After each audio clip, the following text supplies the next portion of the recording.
exercice de la physique RL.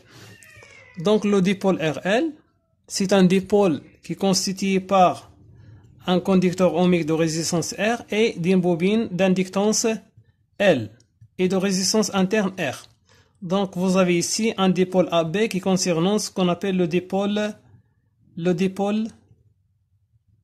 RL.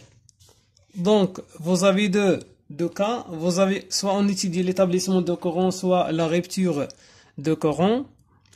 Le rôle d'une bobine dans un circuit est de poser ce qu'on appelle les variations de courant. Lorsqu'on l'intensité de courant est débitée, donc vous avez ce qu'on appelle l'établissement de courant. Lorsqu'on l'intensité de courant est arrêtée, vous avez ce qu'on appelle la rupture de courant. Donc dans cet exercice, on va étudier ce qu'on appelle la variation de la tension ER aux bornes de conducteur ohmique en fonction de temps. Pour cela, on réalise le circuit électrique qui est schématisé dans la figure ci-contre, cette figure-là. Donc vous avez un générateur, vous avez une bobine, vous avez le conducteur ohmique et l'interrupteur K. Si on ferme l'interrupteur K à l'instant T, avec un système d'acquisition informatisé, on peut enregistrer les variations de la tension aux bornes de générateur et la tension aux bornes de conducteur ohmique. Donc, premièrement, on doit schématiser le circuit dans votre feuille. Vous avez E qui concerne le générateur de tension. Vous avez ici la bobine. Vous avez ici le conducteur ohmique de résistance R. Vous avez ici L et R. Vous avez ici le point P. Vous avez ici le point N. Donc on représente premièrement la tension aux bornes de la bobine. Vous avez ici le sens de circulation de courant électrique. Donc vous avez ici I. Donc en convention récepteur, la tension de la bobine est opposée au sens de l'intensité de courant. Vous avez EL. Vous avez ici ER. Donc on observe aussi, de même que la bobine, que le sens de l'intensité de courant est opposé au sens de la tension aux bornes de conducteur ohmique. Donc pour visualiser ce qu'on appelle la tension aux bornes de conducteur ohmique, on utilise un système d'acquisition informatisé qui permet de visualiser ER et la tension aux bornes de générateur. Donc vous avez ici l'entrée de système d'acquisition Y1, vous avez ici la masse. Donc entre les deux bornes ici, on peut visualiser la variation de la tension ER. Pour visualiser ce qu'on appelle la tension aux bornes de générateur, on utilise un autre entrée qui correspond à ce qu'on appelle Y2. Donc Y2 permet de visualiser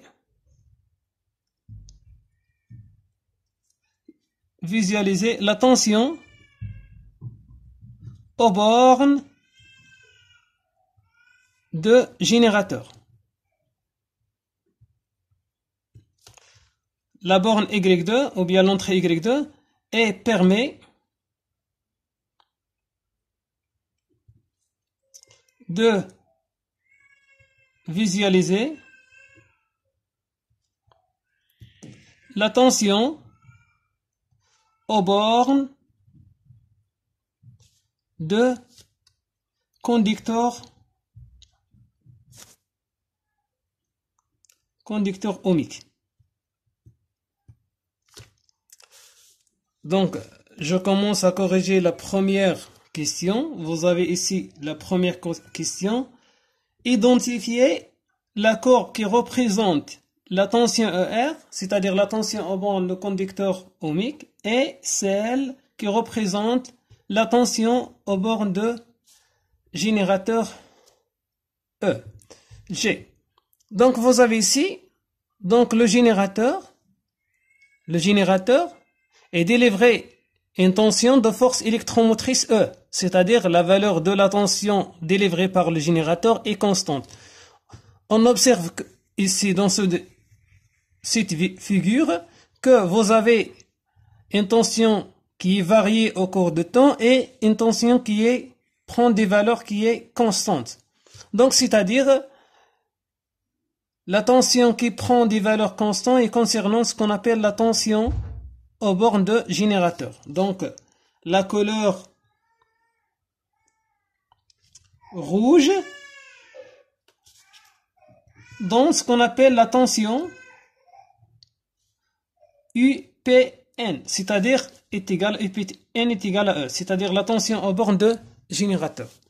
Donc, deuxièmement, donc la figure ou bien l'allure qui concernant la variation de la tension aux bornes de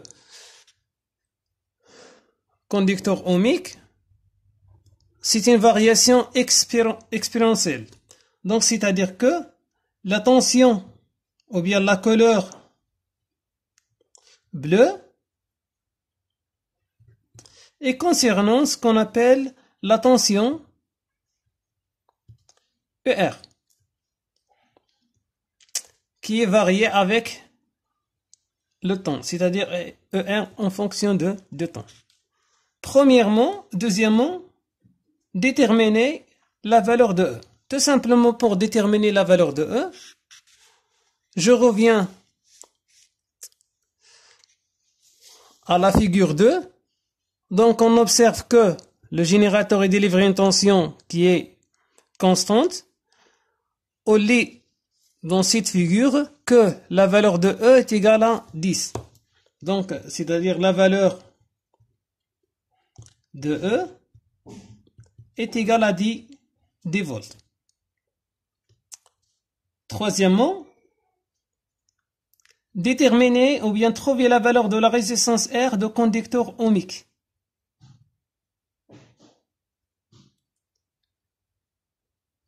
Pardon, pas de conducteur ohmique, mais la valeur de la résistance R de la bobine. Donc de la bobine. C'est-à-dire que pour déterminer cette valeur, donc en régime permanent,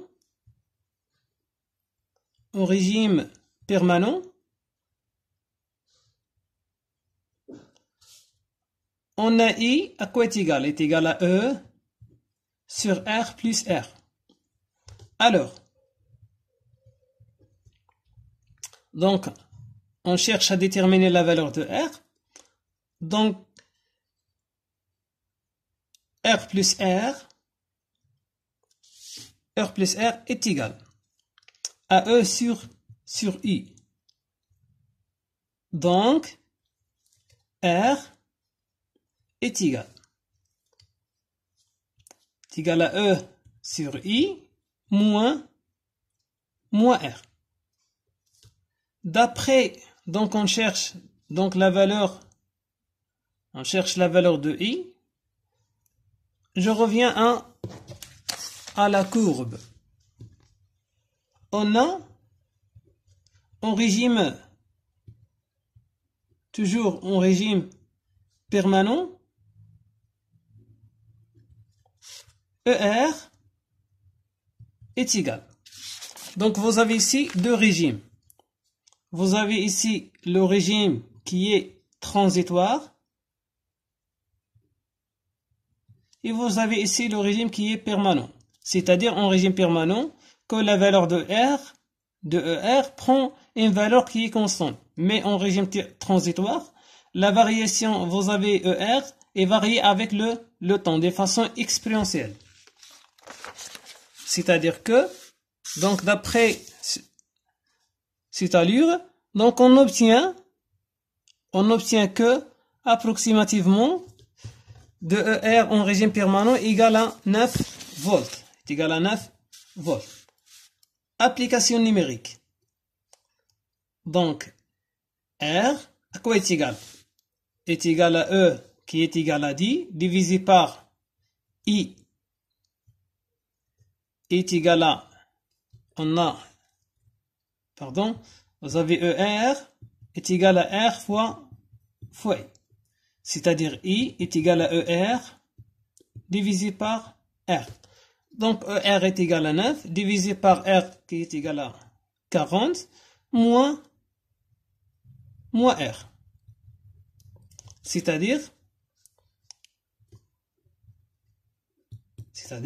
que R est égal à 400 divisé par 9 moins 40 qui est égal à 4,5 ohms. Deuxièmement, ou bien quatrièmement, l'équation différentielle. L'équation différentielle.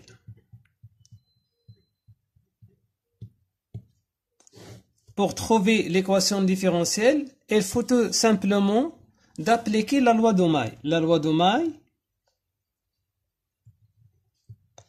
d'Ohmheims, ER plus EL est égal à E. Vous avez ici E est égal à EL plus ER. Ainsi que EL est égal à L d de I sur dt plus R fois I.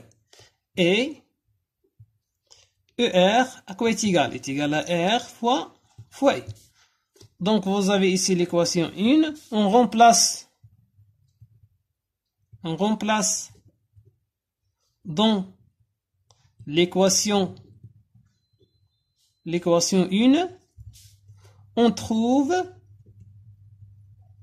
que E à quoi est égal? Est égal à ER est égal à R fois I plus EL est égal à L d de I sur dt plus R fois I. On factorise par I. Donc vous avez I, facteur de R plus R plus L d de I sur dt est égal à E. On pose R total est égal à R plus R. C'est-à-dire l'équation devient E est égal à R total fois I plus L d de I sur d dt. En multipliant fois 1 sur R total. Donc l'équation devient donc E sur R total est égal à I plus L sur R total d de I sur d dt. Donc cette équation est l'équation vérifiée par l'équation vérifiée par I de t. On cherche à déterminer l'équation différentielle vérifiée par ER, ainsi que, donc d'après la loi d'Ohm, ER à quoi est égal? Est égal à R fois I. Tout simplement, en multipliant l'équation s'appelle 2, en multipliant l'équation de 2 fois R, donc R sur R total fois E est égal à R fois I, c'est-à-dire R fois I est égal à ER, plus L sur R total, D R fois I, c'est-à-dire D de ER sur D de T. Donc, c'est-à-dire c'est l'équation différentielle vérifiée par ER. L'équation différentielle vérifiée par ER, c'est-à-dire la tension aux bornes de conducteur ohmique. Cinquièmement, la solution de cette équation s'écrit sous la forme. La solution de cette équation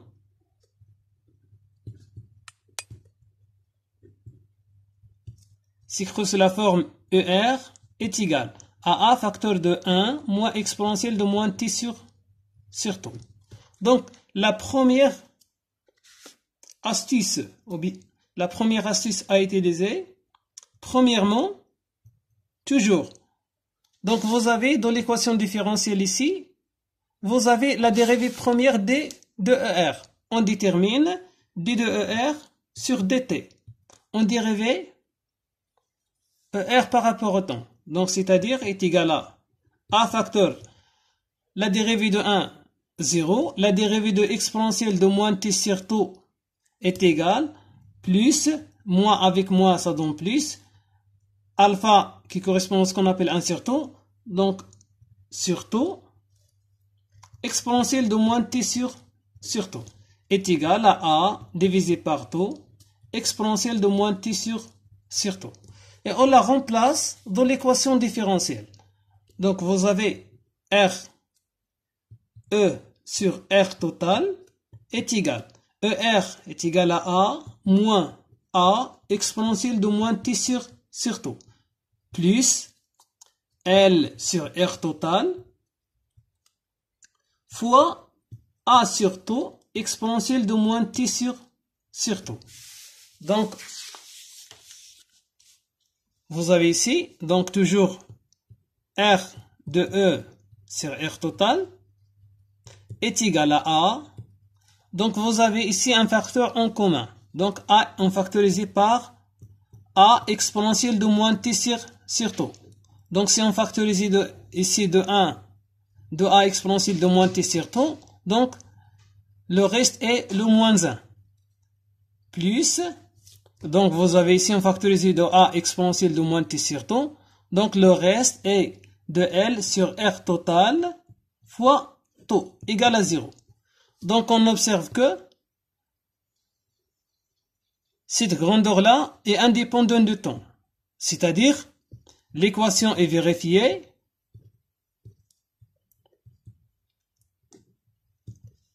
lorsque donc R, E sur R total égale à A et donc A égale à 0, c'est-à-dire lorsque A égale à 0, c'est-à-dire ER égale à 0, c'est impossible.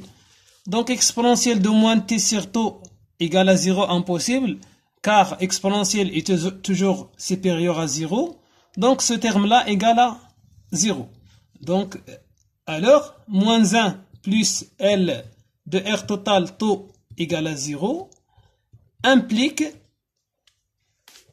L sur R total t est égal à 1, alors t est égal à L sur R total.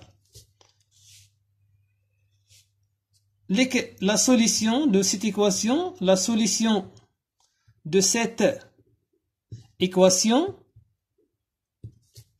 s'écrit sous la forme ER de T est égal à R, E sur R total, facteur de 1 moins exponentielle, donc à quoi est égal t? Est égal à L sur R, donc vous avez ici 1 sur t, c'est-à-dire R total sur L fois T.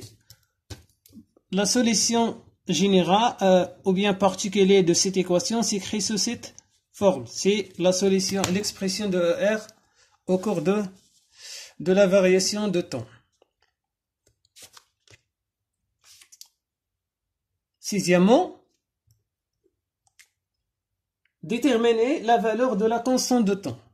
Pour déterminer d'une façon générale la constante de temps, je reviens à la figure qui représente la variation de R en fonction de T. Vous avez ici l'instant t égale à 0, on trace la tangente à t égale à 0.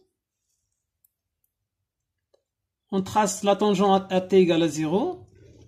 Vous avez la tangente t. Et on trace l'asymptote de la tension ER en fonction de t en régime permanent. En régime permanent, on observe que la tension ER prend une valeur qui est constante, c'est-à-dire la valeur 9 volts. On trace l'asymptote.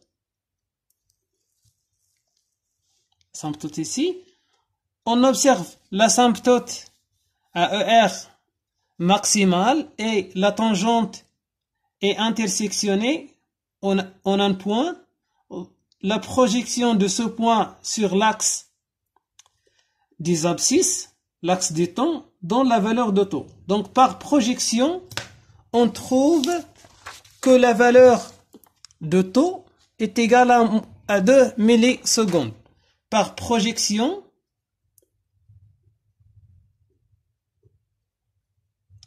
taux est égal à 2 millisecondes, c'est-à-dire 2 fois 10 à la puissance moins 3 secondes. C'est la valeur de taux. Septième question. Déterminer la valeur de la résistance interne. Donc la valeur de la résistance interne est déjà déterminée. On passe maintenant à la question 8. La question 8, on déduire la valeur de l'inductance L. La valeur de L. Pour déterminer L, vous avez taux qui est égal à 2 fois 10 à la puissance moins 3 millisecondes. Et on a la valeur de la résistance du circuit est égale, R total est égal à R plus R, qui est égal à 4,5 plus 40, qui est égal à 4,5 ohms. Alors, on sait que taux, toujours, est égal à L sur R total, implique que L est égal à taux fois R total. Donc la relation qui permet de déterminer ce qu'on appelle l'inductance L. Application numérique, L est égal, taux est égal à 2 fois 10 à la puissance moins 3 fois 44,5 ohms, qui est égal 89 10 à la puissance moins 3 Henry. Donc l'unité de L est le Henry.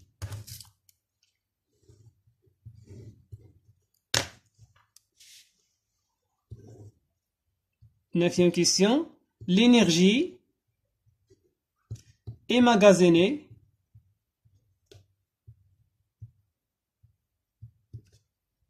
en régime permanent. Donc on sait que l'énergie EM est égale à 1 demi L et au carré, ou bien donc on a I est égal à ER sur R. Donc EM est égal à 1 demi L I au carré, c'est-à-dire ER au carré sur R est égal. Donc 1 demi, L est égal à 89 fois 10 à la puissance moins 3 fois ER qui est égal à 9 sur R qui est égal à 40. Donc au carré, on trouve que la valeur de EM est en joules.